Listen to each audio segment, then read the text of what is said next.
kwa ujasiri na kwa busara.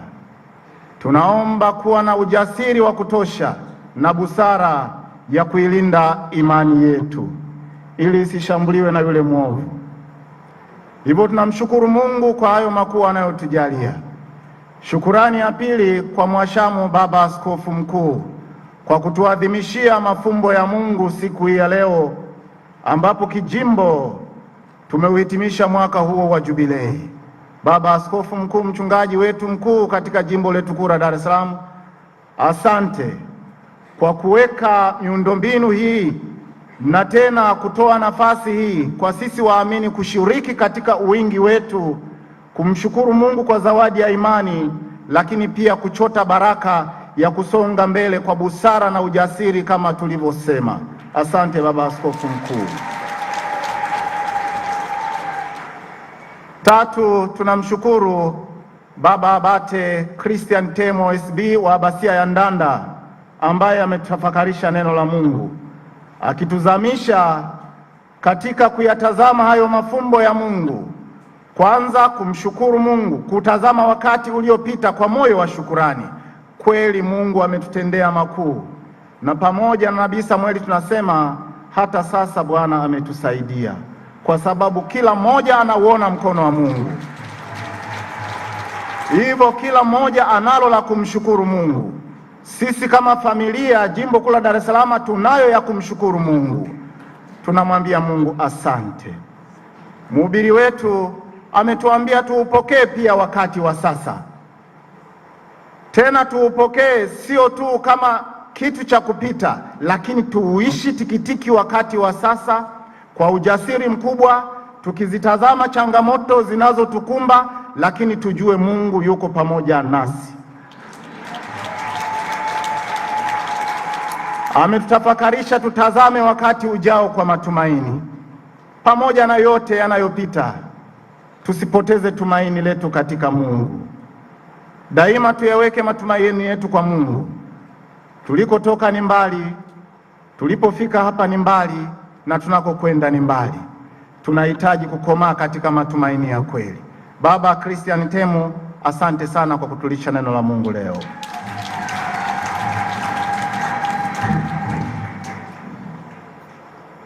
Niwashukuru sana. Nafasi ya 4, wapendwa wanakwaya, asante kwa nyimbo zenu.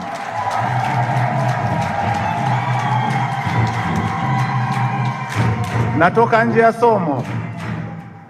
Sisi Wakatoliki tunao urithi wa imani tunayojivunia. Katika ule Ukatoliki wetu ambao kuna wimbo Baba Dennis amesema utaimbwa, tunajivunia Ukatoliki wetu. Tunao urithi wa imani, lakini pia tuna urithi wa liturujia, kwa lugha ya kuazima liturgical patrimony. Tuna urithi wa kiliturujia. Namna Mkatoliki anavyoimba, namna anavyosali inajieleza wazi.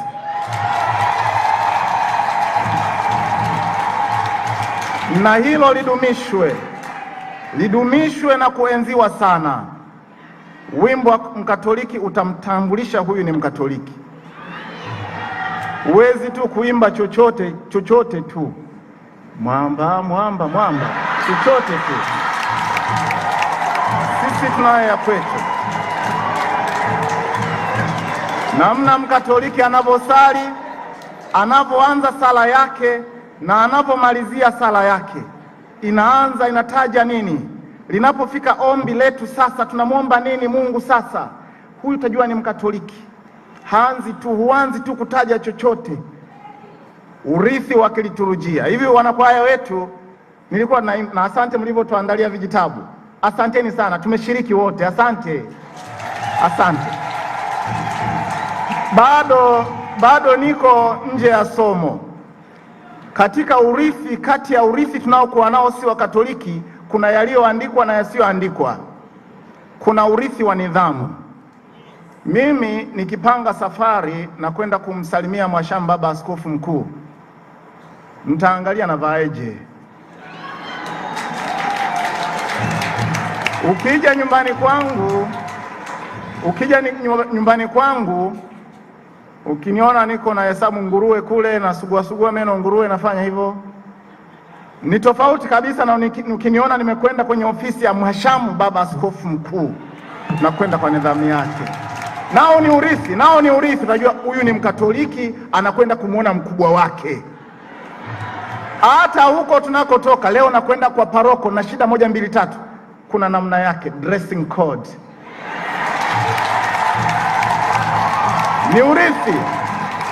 Ni urithi. Hivi hata hapa tulipo tumetoka kila huko tukijua tunakwenda kwenye ibada, tunakwenda kuadhimisha kumbukumbu ya mashahidi wa Pugu, lakini kuhitimisha mwaka wa jubilei. Ukajipanga vizuri, nitavaa nguo gani leo, alafu katokea vizuri. Ni urithi huo, ni urithi na ni vya kudumishwa. Hivyo katika hayo siwashukuru tu wanakwaya, na washukuru na ninyi nyote, kila mmoja wenu aliyekuja katika vilima hivi kwa ajili ya maadhimisho haya. Tuendelee kuenzi, kuulinda huo urithi wa imani, na tuendelee kuenzi na kutunza urithi wote ambao Mama Kanisa Mtakatifu kwa namna mbalimbali ametupatia kama kitambulisho chetu, kama vinasaba vya maisha yetu wa Katoliki.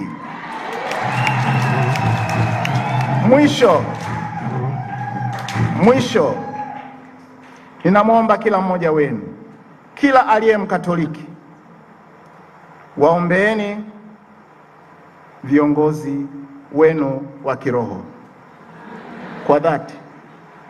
Nasema kutoka katika dhati ya moyo wangu, waombeeni viongozi wenu wa kiroho. Shetani hana adabu na anajua nitampiga mchungaji, ndio mradi wake, hana mradi mwingine. Waombeeni viongozi wenu wa kiroho waendelee kusimama imara, waendelee kutulisha kwa neno na sakramenti. Tunahitaji huduma yao katika hija yetu ya kumwendea Mungu, na neno la Mungu linatukataza msimpe shetani nafasi.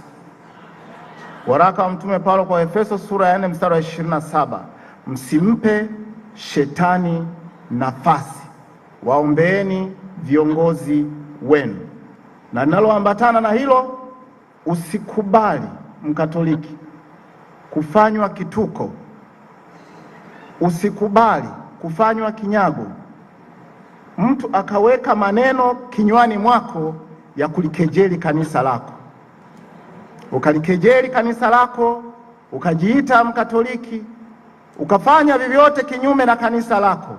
Wajibu wako ni kulilinda kanisa, kulinda uso wa Mama Kanisa Mtakatifu, kuto kuufedhehesha uso wa Mama Kanisa.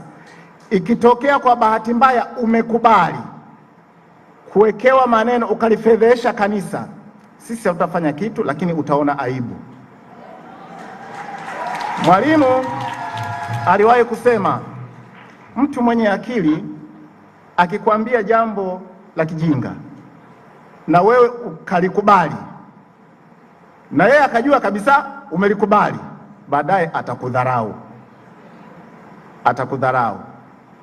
Hivyo sisi kwa namna yoyote ukakubali maneno ya mtu yakakaa kinywani mwako, yawe sema uongo na unasema, sambaza uongo unasambaza, andika uongo unaandika, na anajua kwamba una akili, baadaye anakudharau, ubaki salama. Hivyo tujilinde hata sisi wenyewe, pamoja na kuwalinda viongozi wetu, kuwaombea kwa Mungu viongozi wetu, kuwaombea ulinzi wa Mungu. Sisi wenyewe tujilinde, tusiwe vitenda kazi vya yule mwovu vya kulivuruga kanisa.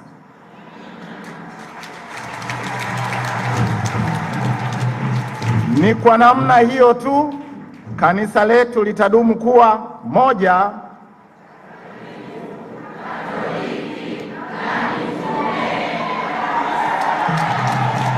Asanteni sana na Mungu atubariki sote.